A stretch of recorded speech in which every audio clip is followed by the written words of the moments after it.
അപ്പോൾ അതാ ചക്കയുടെയും മാങ്ങയുടെയൊക്കെ കാലമല്ലേ, എല്ലാവരുടെ വീട്ടിലും ധാരാളം ചക്കക്കുരു ഇരിപ്പുണ്ടാവും അല്ലേ. ഈ ഒരു ചക്കക്കുരു ഉപ്പേരി അല്ലെങ്കിൽ ചക്കക്കുരു മെഴുക്ക് പുരട്ടിയുടെ കൂടെ കുറച്ച് തൈരും ചോറും മാത്രം മതി, നല്ല സൂപ്പർ ടേസ്റ്റ് ആയിരിക്കും. അല്ലെങ്കിൽ ഒരു മോരുകറിയോ എന്തെങ്കിലും ഉണ്ടെങ്കിൽ വേറെ ഒന്നും വേണ്ട, അത്ര ടേസ്റ്റാണ് കേട്ടോ. ഇത് ചപ്പാത്തിക്കൊപ്പം കഴിക്കാൻ പറ്റും. ആ ഒരു രീതിയിലാണ് ഞാൻ ഈ മെഴുക്ക് പുരട്ടി ഉണ്ടാക്കിയിരിക്കുന്നത്. ഇത് ഒരുപാട് ഔഷധ ഗുണങ്ങളുള്ളതാണ്. ഇതിൽ പ്രോട്ടീൻ ഉണ്ട്, കുറച്ച് ഫാറ്റ് ഉണ്ട്, കാർബോഹൈഡ്രേറ്റ്സ് ഉണ്ട്, അതുപോലെ വൈറ്റമിൻസ് ഉണ്ട്, കാൽഷ്യം എല്ലാം ഉണ്ട് കേട്ടോ. അപ്പോൾ നല്ല ടേസ്റ്റുമാണ്, അതുപോലെ ആരോഗ്യത്തിന് വളരെ നല്ലതാണ്. ഇതിൻ്റെ ബ്രൗൺ സ്കിൻ ക്യാൻസറിനൊക്കെ വളരെ നല്ലതാണ്. അപ്പോൾ അതാ ചക്കക്കുരു ഞാൻ അരിഞ്ഞെടുത്തിട്ടുണ്ട്. ഇത് അരിഞ്ഞതിന് ശേഷം ഒരു 2 കപ്പ് ഉണ്ടായിരിക്കും. ഒരു 250 ml വലിപ്പത്തിലുള്ള കപ്പിൽ ഒരു 2 കപ്പ് കേട്ടോ. അപ്പോൾ ഇതിൻ്റെ ആ ബ്രൗൺ തൊലിയൊന്നും കളയണ്ട. അതിൻ്റെ ആ മീതത്തെ വൈറ്റ് ഒരു പോളുണ്ടല്ലോ, അത് നമ്മളുടെ അണ്ണാക്കിലൊക്കെ ഒട്ടിപ്പിടിക്കാനുള്ള ചാൻസ് ഉണ്ട്. അപ്പോൾ അത് മാത്രം കളയുക. എന്നിട്ട് ഇതേപോലെ 4 ആക്കിയിട്ട് നീളത്തിൽ കീറിയെടുത്തതാണ് കേട്ടോ.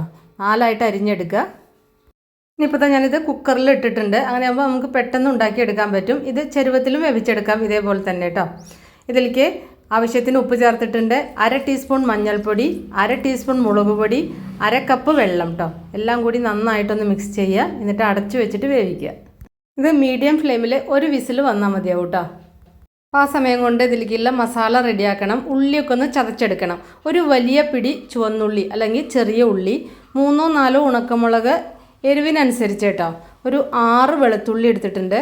ചെറിയൊരു കഷ്ണം ഇഞ്ചി, എല്ലാം കൂടി ചതയ്ക്കുക. അല്ലാതെ അങ്ങനെ ഫൈനാക്കരുത്, ചെറുതായിട്ടൊന്ന് ചതച്ചെടുത്താൽ മാത്രം മതി കേട്ടോ.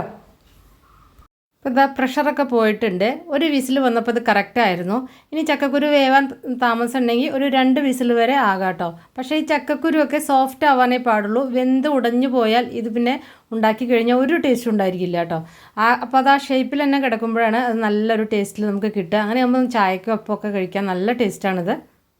ഇപ്പോൾ കണ്ടില്ലേ, നല്ല സോഫ്റ്റ് ആയിട്ടുണ്ട്. അതുപോലെ വേവിക്കുമ്പോൾ ശ്രദ്ധിക്കുക, കൂടുതൽ വെള്ളമൊഴിച്ച് വേവിച്ച് കഴിഞ്ഞാൽ അത് വല്ലാതെ വെന്തിട്ട് ഇങ്ങനെ കുഴഞ്ഞു പോവും. അപ്പോൾ ആവശ്യത്തിനുള്ള വെള്ളം മാത്രം ഒഴിക്കുക കേട്ടോ. ഇനി പാൻ അടുപ്പത്ത് വെച്ച് അതിലേക്ക് ആവശ്യത്തിനുള്ള വെളിച്ചെണ്ണ ഒഴിക്കുക. വെളിച്ചെണ്ണയിൽ ഉണ്ടാക്കുമ്പോഴാണ് കൂടുതൽ രുചി ഉണ്ടാവുക കേട്ടോ. ഒരു 3 ടേബിൾ സ്പൂൺ ഒഴിച്ചിട്ടുണ്ട്. നിങ്ങൾക്ക് എത്രയാണ് വേണ്ടതെങ്കിൽ അതിനനുസരിച്ച് വെളിച്ചെണ്ണ ഒഴിച്ചാൽ മതി കേട്ടോ. 1/2 ടീസ്പൂൺ കടുക് ചേർത്ത് പൊട്ടി വരുമ്പോൾ ഒരു പിടി കറിവേപ്പില ചേർത്തിട്ടുണ്ട്. ഇനി ഇതിലേക്ക് ആ ഇഞ്ചി വെളുത്തുള്ളി ചേർക്കുകയാണ്. അതൊന്ന് വഴന്ന് വരുമ്പോൾ ഇതിലേക്ക് ഉള്ളിയും ഉണക്കമുളകും ചതച്ചത് ചേർക്കുക. ഉണക്കമുളക് ചതയ്ക്കാൻ നിങ്ങൾക്ക് ബുദ്ധിമുട്ടുണ്ടെങ്കിൽ മിക്സിയുടെ ജാറിലിട്ടിട്ടൊന്ന് ക്രഷ് ചെയ്തെടുത്താൽ മതി കേട്ടോ.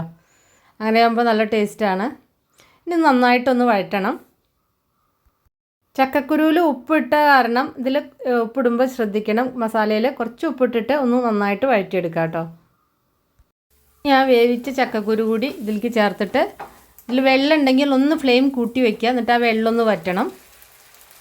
അതിന് ശേഷം ഇത് നന്നായിട്ട് ഇങ്ങനെ ഉലർത്തിയെടുക്കുക. നന്നായിട്ട് ഇത് ഇങ്ങനെ റോസ്റ്റ് ചെയ്തെടുക്കുക കേട്ടോ. ഉള്ളിയൊക്കെ ഒരുവിധം മൂത്തതിന് ശേഷം ഇതിലേക്ക് ചേർത്താൽ മതി കേട്ടോ ചക്കക്കുരു. അപ്പോൾ നന്നായിട്ടൊന്ന് റോസ്റ്റായി വന്നതിൻ്റെ ശേഷം ഏറ്റവും അവസാനം ഇതിലേക്ക് 1/2 ടീസ്പൂൺ പെരുംജീരകം, അതായത് വലിയ ജീരകം ഒന്ന് നന്നായിട്ട് ചതച്ചതാണ് ചേർക്കുന്നത് കേട്ടോ. നല്ലൊരു ഫ്ലേവറാണ്. ഫ്രഷായിട്ട് ചതച്ച പെരുംജീരകത്തിൻ്റെ ഫ്ലേവർ ഉണ്ടല്ലോ, നല്ല സൂപ്പർ ടേസ്റ്റാണ്. അങ്ങനെ ഉണ്ടാക്കുമ്പോൾ ആ പെരുംജീരകത്തിൻ്റെ ഫ്ലേവറും എല്ലാം കൂടി വരുമ്പോൾ ഈ ചപ്പാത്തിക്കൊപ്പം ചോറിനൊപ്പമൊക്കെ നല്ല ടേസ്റ്റാണിത് കേട്ടോ. പുളിയുള്ള കറിയുടെ കൂടെ ഇതും കൂടി ഉണ്ടെങ്കിൽ നല്ല രസമാണ് കഴിക്കാൻ. പെരുംജീരകം ചേർത്തിട്ട് പിന്നെ കുറേ നേരം കുക്ക് ചെയ്യരുത്. ആ പെരുംജീരകത്തിൻ്റെ ഫ്ലേവറൊക്കെ നഷ്ടപ്പെടും. അപ്പോൾ ഒരു മിനിറ്റ് അല്ലെങ്കിൽ 1.5 മിനിറ്റ് നന്നായിട്ട് ഒന്നും കൂടി റോസ്റ്റ് ചെയ്തെടുക്കുക. അപ്പോൾ അത്രേ വേണ്ടൂ. ഇപ്പോൾ ഞാൻ ഫ്ലെയിമൊക്കെ ഓഫ് ചെയ്തു കേട്ടോ. ഫ്ലെയിം ഓഫ് ചെയ്തതിൻ്റെ ശേഷം മാത്രം കുറച്ച് പച്ച വെളിച്ചെണ്ണ, കുറച്ച് കറിവേപ്പില കൂടി ഇതിൽ ഒന്ന് ചേർക്കുക. അപ്പോൾ നല്ലൊരു ടേസ്റ്റാണ്. ആ പച്ച വെളിച്ചെണ്ണയുടെ ആ ഒരു മണമൊക്കെ വരുമ്പോൾ നല്ല ടേസ്റ്റാണ്. നിങ്ങൾ ഒരു പ്രാവശ്യമെങ്കിലും ഉണ്ടാക്കി നോക്കണം കേട്ടോ. അപ്പോൾ നിങ്ങൾക്ക് എന്തായാലും ഇഷ്ടപ്പെടും. അപ്പോൾ ഉണ്ടാക്കി നോക്കിയിട്ട് നിങ്ങളുടെ ഫീഡ്ബാക്കൊക്കെ അറിയിക്കുക. ഇഷ്ടപ്പെട്ട ലൈക്ക് ചെയ്യാനും ഷെയർ ചെയ്യാനും കമൻറ്റ് ചെയ്യാനും മറക്കണ്ട. അപ്പോൾ നമുക്ക് വേറെ ഈസി റെസിപ്പി വീണ്ടും കാണാം. താങ്ക്